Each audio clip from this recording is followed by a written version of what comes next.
자, 오늘 먼저 개론을 좀 말씀드릴게요. 자, 이제 우리가 오늘부터 뭘 할 거냐면요. 제가 서두에도 얘기했지만 이 성경을 보면, 성경의 인물들을 보면 아, 저 사람은 꼭 휴거됐을 것 같아요. 이런 인물들이 있습니다. 그렇죠? 에녹이 지금 이 시대에 살았으면 에녹 남겨졌을까요? 난 죽었다 깨어나도 에녹이 남겨졌을 것 같다. 입에 거품 물고 나는 증거할 수 있다. 없지요. 대체로 이 에녹이 살았던 그 삶을, 에녹 할아버지가 사셨던 그 삶을 성경에서 보면 아, 이분은 휴거될 수 있었을 것 같아. 이런 마무리가 같습니다. 뿐만 아니라 이 성경을 보면 모세 할아버지, 다윗 할아버지, 할아버지 그러니까 좀 이상하다. 그냥 이름을 그냥 할게요. 이런 분들은 우리가 누구나 인정하는 휴거될 것 같습니다. 라고 우리가 인정합니다. 자, 그렇다면 왜 우리가 그분들이 휴거될 수 있을 것 같습니다. 라고 인정을 하는 겁니까? 그분들이 성경에서 살았던 그 삶을 보았을 때 이렇게만 살면 휴거될 수 있을 것 같습니다. 라는 것이 우리에게 이렇게 가슴에 와닿기 때문입니다. 그렇죠? 동의하시죠? 따라서 똑같습니다. 여러분, 하나님께서 성경을 왜 주셨냐면 그분들이, 믿음의 선조들이 살았던 그 삶을 그대로 본받아서 우리도 그 삶을 거울 삼아서 똑같이 그렇게 살아낼 수만 있으면 너희들도 구원받을 수 있다. 라는 용도로 우리에게 성경을 주셨다. 라고 성경은 이야기하고 있습니다. 따라서 이제 오늘부터요, 매주 토요일 날 그 인물들의 삶을 하나씩 다 찾아갈 겁니다. 성경에 나온 그 인물들의 단어를 다 찾아가지고요.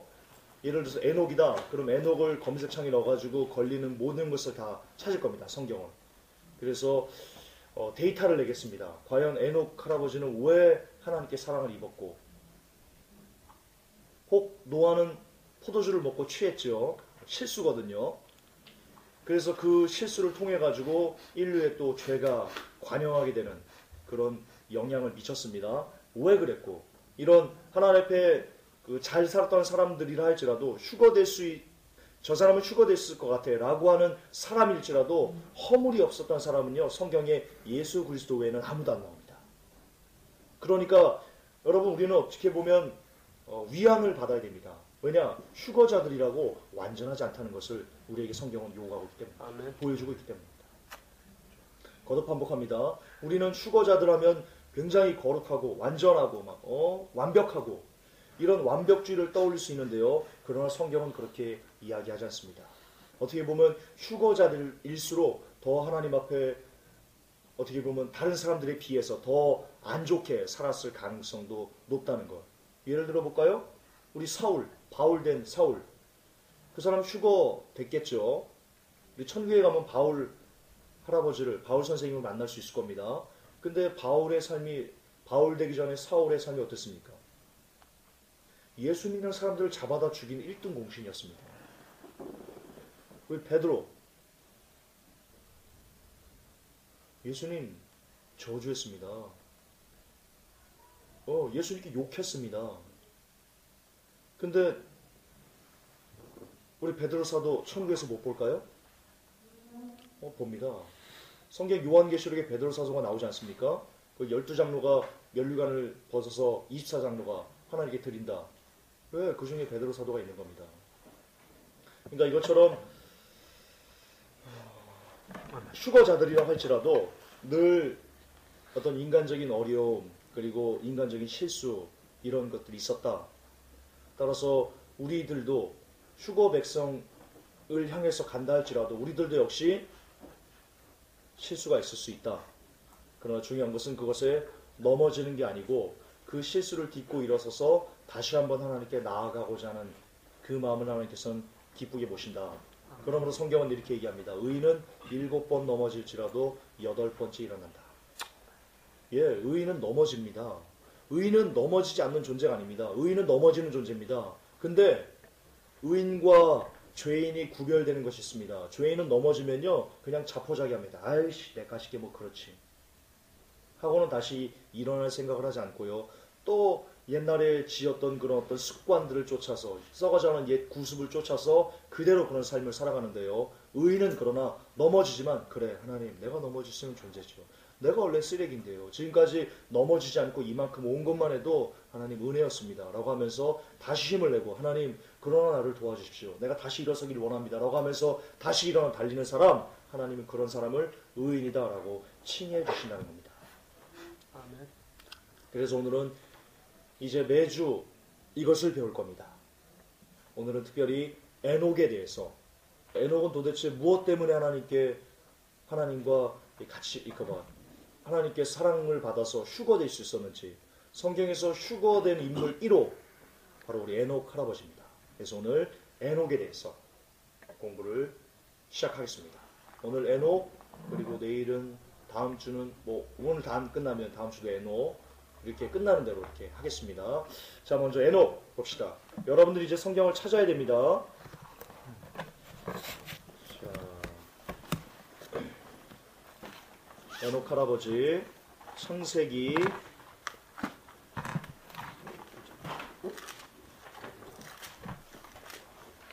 5장 24절입니다.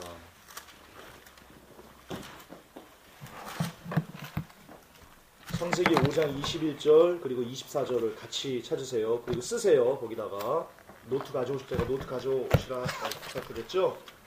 쓰셔야 됩니다. 저를 씁니까? 예, 다 필기를 하세요. 다 필기. 조금 시간이 걸리더라도 직접 써야지 또 저게 됩니다. 저도 쓰겠습니다. 창세기 5장 21절.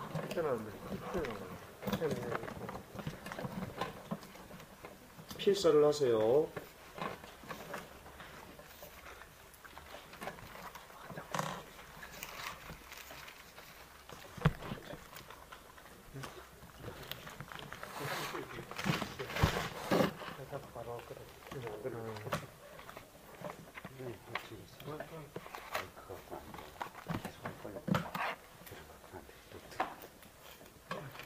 이게 아마 재산이 될 겁니다. 나중에 여러분들의 삶을 거울 삼는 21장하고 창세기 5장 21절하고 창세기 5장 24절을 같이 쓰세요.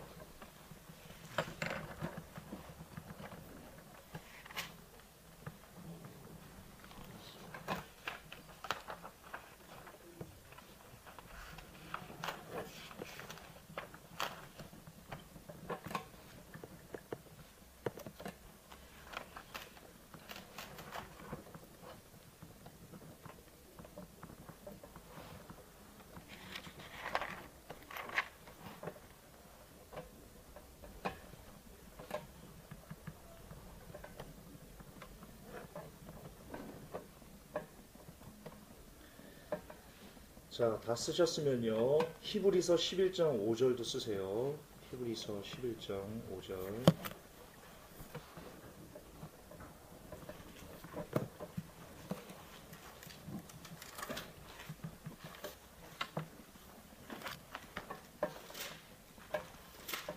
히브리서 11장 5절은 신약 322페이지에 있습니다. 신약 322페이지.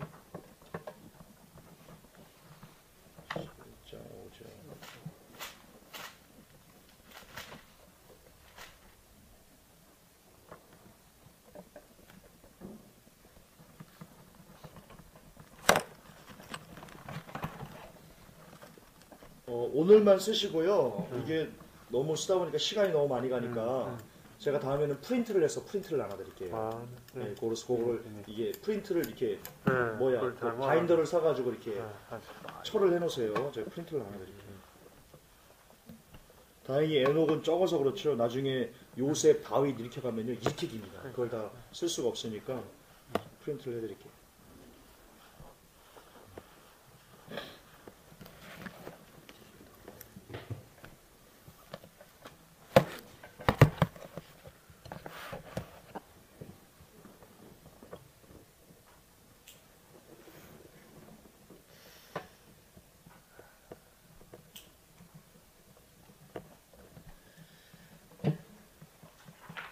자, 유다서 1장 4절도 마지막으로 쓰세요. 유다서 1장 4절. 이게 에녹에 대한 전부입니다.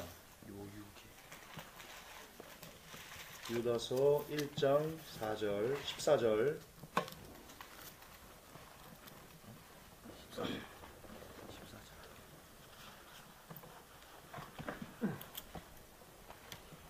유다서를 시편 뒤에서 끄적거리면 안 됩니다.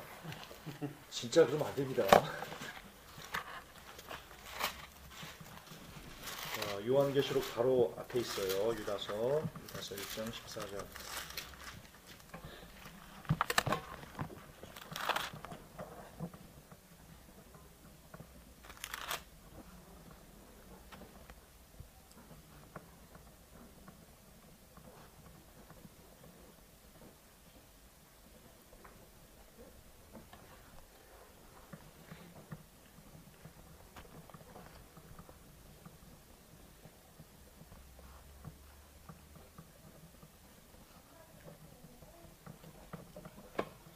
유다서 1장 14절 15절까지 같이 쓰세요. 15절까지.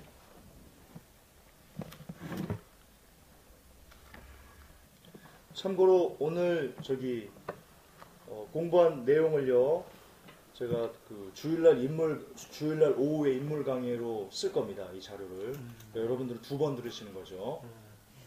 그러니까 같이 지금 제가 오후 설교를 여러분들이 같이 준비해 주시는 겁니다. 감사하게도. 자, 다 쓰셨죠? 자, 이제 색깔 다른 것을 혹시 있으면요. 그냥 없으면 그냥 자, 무드셀라 동그라미 치시고요.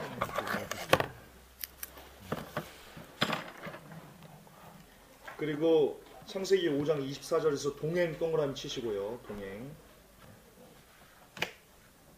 아, 저는 지금 저걸로 했구나. 킹제임스 말고 개역한 걸로 했네. 이거 그냥 개역한 걸로 할게요. 저는 개역한 걸로 성경을 많이 읽어서. 그리고 히브리서 11장 5절에 믿음 동그라미 치시고요. 그리고 똑같이 히브리서 11장 5절에서 하나님을 기쁘게 동그라미 치세요.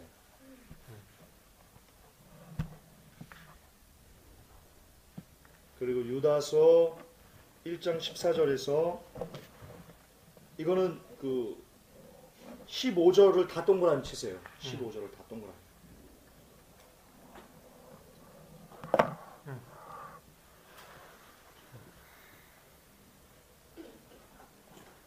자, 됐죠?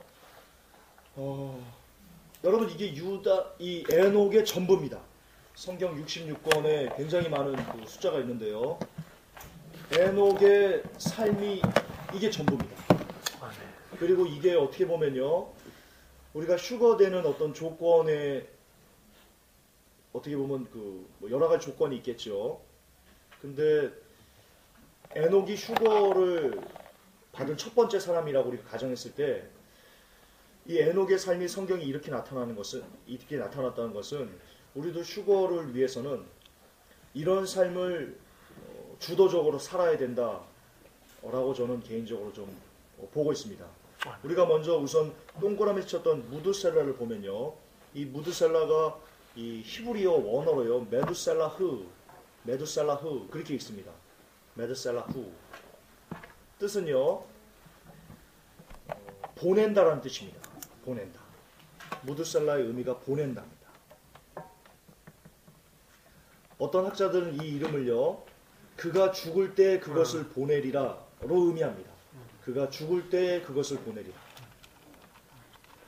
자, 성경을 보면 에녹이 처음부터 하나님과 동행하지 않았습니다.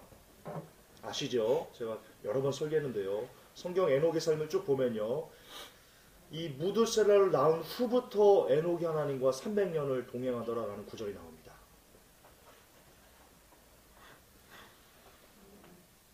자, 아버지가 아들의 이름을 지을 때, 특히 이 당시에는요, 이 하나님과 그래도 이 직접적인 끈이 이렇게 이어져 있는 그런 때라고 우리가 볼 수 있습니다. 아시겠지만 가인이 아벨을 죽이고 나서 하나님과 직접 대화하죠. 나옵니다. 누가 나를 죽일 것 같습니다. 나를 만나는 자가. 이런 식으로 하나님과 어떤 직접 소통하는 그런 끈이 여전히 아직 끊어지지 않고 있었을 때라고 우리가 볼 수 있습니다. 그 끈이 언제부터 끊어졌을까? 저는 노아의 홍수 이후부터 죄악이 땅에 관영하면서라고 저는 개인적으로 보고 있는데요. 그건 중요한 게 아니니까. 어쨌든 에녹이 이 무드셀라를 낳았을 때, 무드셀라라는 이름이 그가 죽을 때 보내리라라는 의미이기 때문에요, 이 이름을 누가 주셨냐? 하나님이 주셨다라고 우리가 볼 수 있습니다. 따라서 하나님은 에녹에게 무엇을 가르쳐 주셨냐? 이 아들 무드셀라가 죽으면 이제 이 땅에 심판이 임할 것이다 라는 것을 에녹이 하나님으로부터 직접 음성을 받은 겁니다. 그래서 아들의 이름을 무두셀라다. 그가 죽으면 하나님께서 이 땅에 심판을 보내실 것이다 라고 지었던 겁니다. 그리고 실질적으로 무두셀라가 죽은 이후 노아의 홍수가 일어났습니다. 그것도 제가 다음 이게 곧 나옵니다. 그거는. 그리고요, 이 무두셀라는요, 에녹의 8대, 아담의 8세 손인데요. 그러니까 이 에녹이 아담부터 7대 손이고요. 이 무두셀라가 8대 손인데, 이 무두셀라가 969세에 죽었습니다. 성경 기록에서 가장 오래 산 사람이 바로 무두셀라입니다. 자, 우리가 뭘 알 수 있습니까? 하나님께서 이 땅에 심판을 보내실 때요, 참고 세상에서 가장 오래 참은 다음에 그래도 불구하고 사람들이 돌이키지 않고 그러면 결국 그 화를 쏟아내신다라는 것을 알 수 있습니다. 따라서 이 무두셀라는요, 하나님의 심판 플러스 하나님의 오래 참으시는 공의, 그게 무두셀라의 의미입니다. 가장 오래 사는 사람입니다. 무두셀라.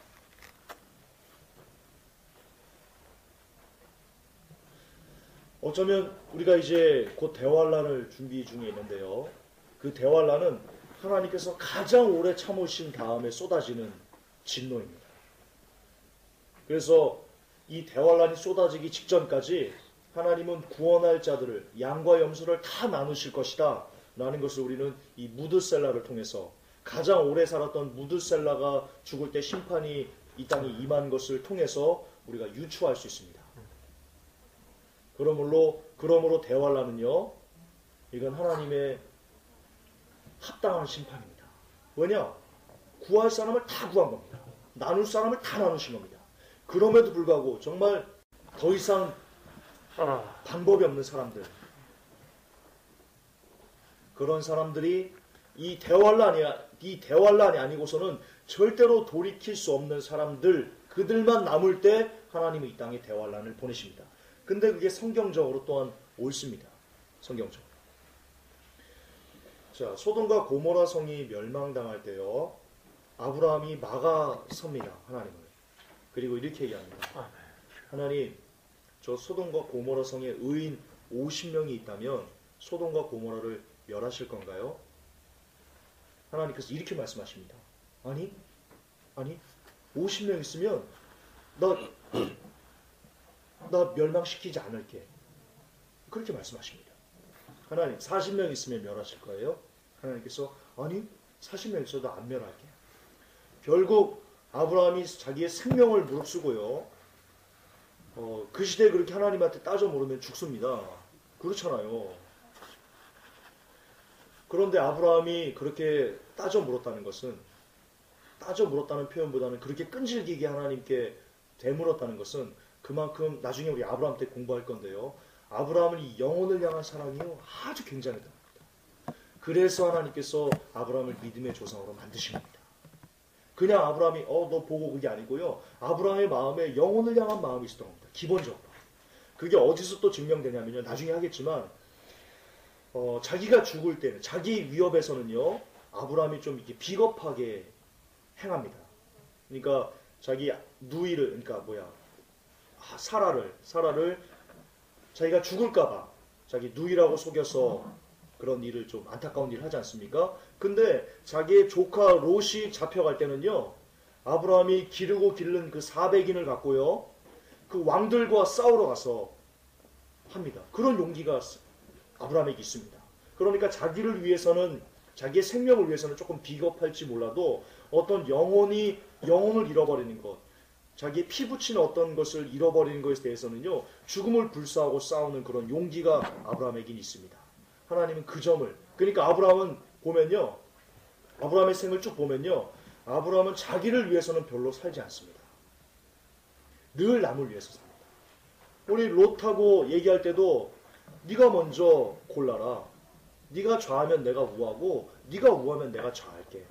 아브라함이처럼 늘 타인 중심의 이타적인 그런 삶을 살아왔습니다. 그 모습이 하나님 보시기에 굉장히 아름다웠던 겁니다. 어쨌든 그 제가 아브라함 공부할 때 다시 할 거고요. 자, 다시 돌아갑시다. 우리 에녹을 돌아가야 되니까요. 에녹이 에녹 되어질 수 있었던 그 시발점이 뭐냐? 에녹이 에녹 될 수 있었던 그 시발점, 그건 바로 이 땅에 심판이 임할 것이다 라는 것을 알게 되었다는 겁니다. 자, 이게 무슨 뜻일까요? 우리 토론 한번 해봅시다. 에녹이 최초의 휴거자가 될 수 있었는데 그 에녹이 휴거될 수 있는 그 사람의 최초 시발점이 무엇으로부터 시작했냐? 바로 이 땅에 심판이 임할 것이라는 것을 깨닫고 나서부터 에녹이 에녹되는 삶을 살아갈 수 있었다는 겁니다. 자, 우리 토론 한번 해봅시다.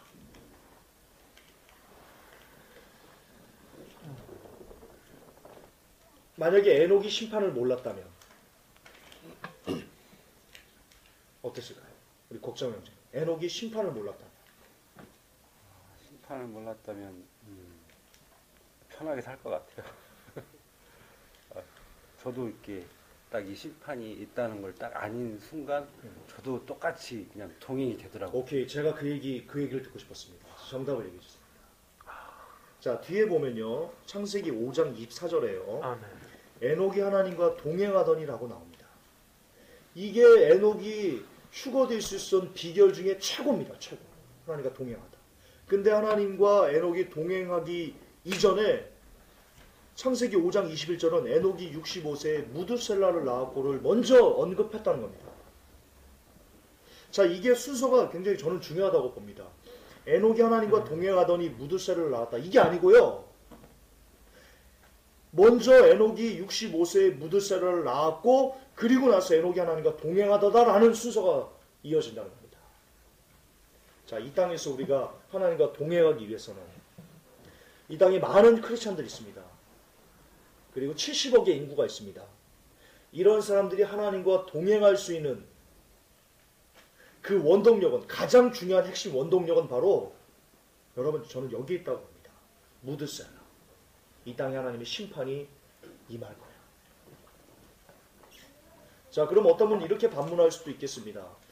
아니, 김전사 100년 전에 하나님의 지금은 이렇게 여러 가지 세상의 징조, 경제의 징조, 자연의 징조를 통해서 이 하나님의 심판이 임박했다는 것을 우리가 깨닫기 때문에 이렇게 하나님을 살면서 이렇게 부단히 노력할 수 있었던 거지. 근데 100년 전에는 그런 현상들이 안 나타났잖아. 그러면 그때 그 사람들은 어떻게 믿음을 가졌을까? 혹은 한 500년 전에 카톨릭으로부터 그렇게 심각한 핍박을 받아가면서도 그러면서도 그들은 믿음을 지켰는데 그때 이 무드셀라의 징조가 안 나타났는데 그러면 그들은 어떻게 그런 믿음을 가졌지?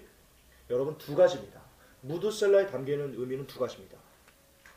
이겁니다. 첫째는 언젠간 우리는 하나님 앞에 죽는다. 인간은 태어나면 언젠간 죽는다. 이걸 늘 갖고 살아가야 된다는 겁니다.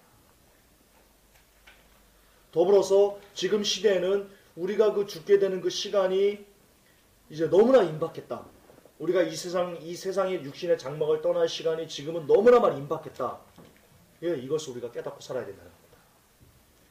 즉 크리스찬이 하나님과 동행할 수 있는 유일한 길은 이겁니다. 이 세상이 다가 아니고 언젠가 우리는 떠나가. 언젠가 우리는 떠나가. 자, 또 한번 토론합시다. 언젠가 우리가 이 세상의 끈을 놓게 될 것이다 라는 것이 우리에게 우리의 믿음에 어떻게 작용을 할 수 있는지 이런 겁니다. 언젠가 내가 떠난다, 내가 죽는다 라는 것을 생각하지 않을 때의 나의 삶과 언젠가 내가 죽는다 라는 것을 정말 가슴에 새기고 살아갈 때의 내 마음가짐이 하나님 앞에 어떨지. 예.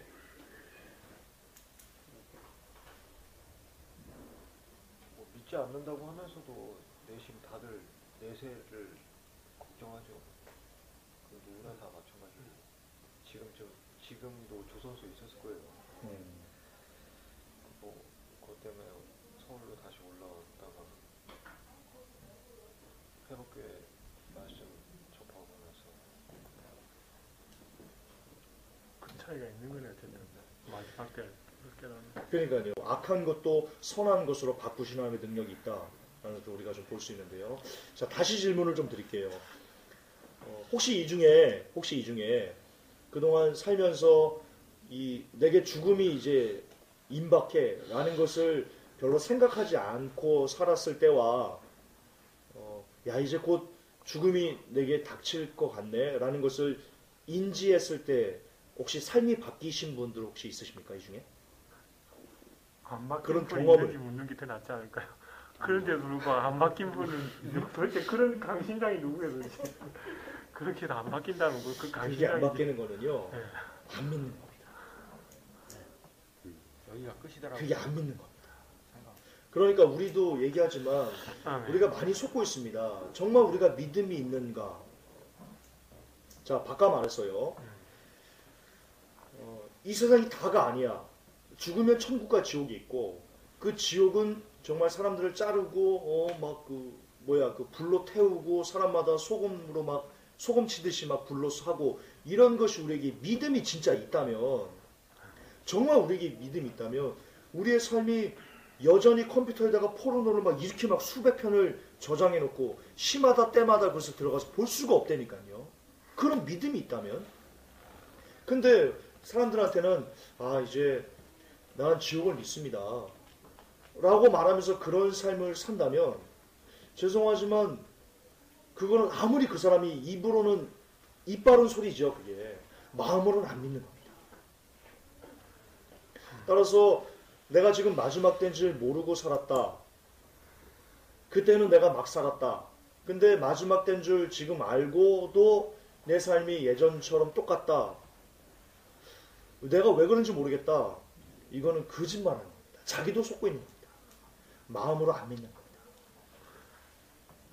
그러므로요, 믿음은 반드시 행함으로요 나타나야만 합니다. 그래서 야고보서에서 행함이 없는 믿음은 그 자체가 죽은 것이다라고 하는 겁니다. 네, 그럴 수밖에 없습니다. 행함이 없는 믿음은 죽은 믿음입니다. 자, 별로 그런 경험이 별로 없으신 것 같아서요. 다시 좀 넘어가겠습니다. 어쨌든 이 무드셀라가 에녹이 에녹 될 수 있었던 그 최초의 원인이 바로 무드셀라, 이 땅에 하나님의 심판이 임할 것이다. 이제 내가 이 세상에서 내 생명이 끊어지고 내가 하나님 앞에 결산할 때가 반드시 온다. 그게 눈에 보일 정도로 확연하게 있다라는 것을 에녹이 알았을 때 나도 이제 곧 이 하나님과 동행하는 삶을 살아야 되겠다. 그렇게 변화될 수 있다는 겁니다.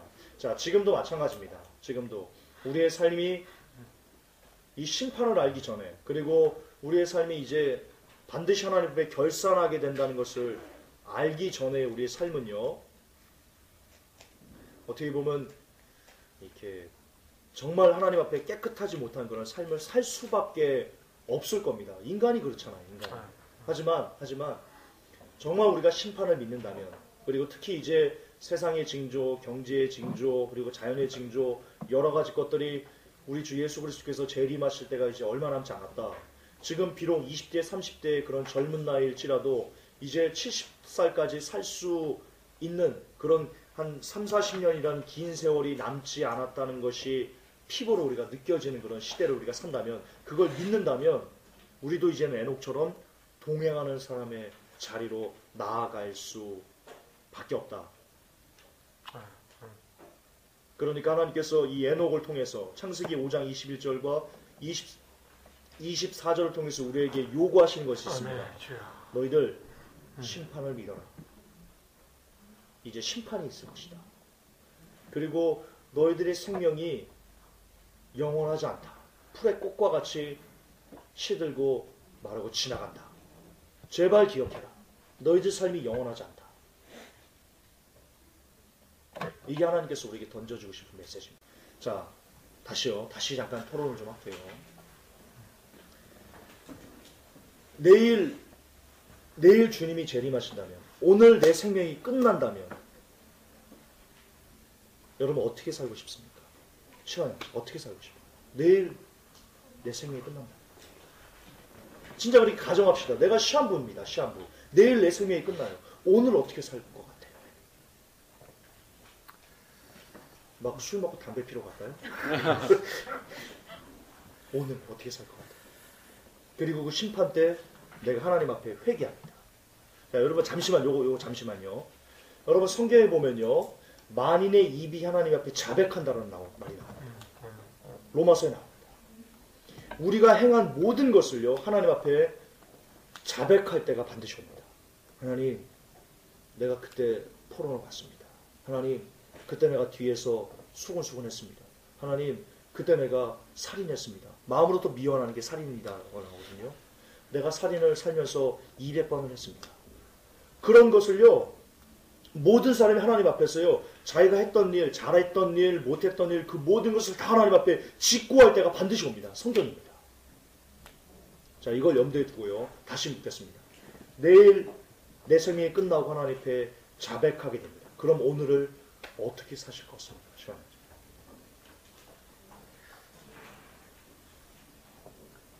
그동안에 지었던 죄들을 다시 하나님 앞에 나아가게 될 것 같아요. 그리고 오늘 죄 안 짓겠죠. 발버둥 치고 그렇죠. 죄 안 질러. 네. 내일 내가 죽고 하나님 앞에 상계해야 된다면 오늘 어쨌든 내가 술, 담배, 포르노 그리고 막 뒤에서 수근수근하고 남 욕하고 막 때리고 행패 부리고 아내한테 함부로 하고 남편한테 함부로 하고 막 별 생쇼를 다 하던 내 삶에 이것을 끊으려고 내가 막 몸부림치겠죠. 우리 차 작가님 어떻습니까? 내일 내가 하나님 앞에 상계해야 된다. 그럼 오늘 어떻게 살 겁니까? 일단 기억나는 대로 하여튼 죄가 생각난다면 다 회개하겠죠. 그리고 혹시 조금이라도 더 가까이 가고 싶어서 아마 성경 보거나 아니면 계속 기도를 하거나 할 거예요. 다른 거 하지 않고. 우리 권수경 원사님. 저도 회개할 것 하고 주님만 바라보면서 기도하면서 시간을 우리 새로 오신 우리 성도님. 내일 내가 주 앞에 상계해야 된다. 그러면 오늘 그걸 내가 너무 알아요. 내일이면 내 생명이 끝나는 걸 알아요. 그럴 때